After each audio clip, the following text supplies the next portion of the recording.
رسول اللہ صلی اللہ علیہ وسلم نے ارشاد فرمایا، جس نے استغفار کو اپنے اوپر لازم کر لیا تو اللہ تعالیٰ اسے غم اور تکلیف سے نجات دے گا اور اسے ایسی جگہ سے رزق عطا فرمائے گا جہاں سے اسے وہم و گمان بھی نہ ہوگا۔ اس لیے آپ بھی اپنے اوپر استغفار کو لازم کر لیں اور روزانہ استغفار کی تسبیحات 3 تسبیحات صبح شام دوپہر 100 بار آپ تسبیحات کریں۔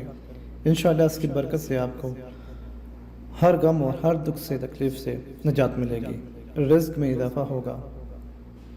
استغفار کرنے کے بہت زیادہ دنیاوی اور دینی فوائد ہیں، تو جو شخص استغفار کرتا ہے اس کی مغفرت کر دی جاتی ہے، اس کو بخش دیا جاتا ہے، کیونکہ اللہ تعالیٰ بخشنے والا ہے، مہربان ہے۔ تو آپ بھی روزانہ استغفار کیا کریں، اس کو اپنا معمول بنا لیں۔ انشاءاللہ اس کی برکت سے آپ کی تمام پریشانیاں اور خصوصاً رزق کی جو تنگ دستی، اس کی پریشانی دور ہو جائے گی۔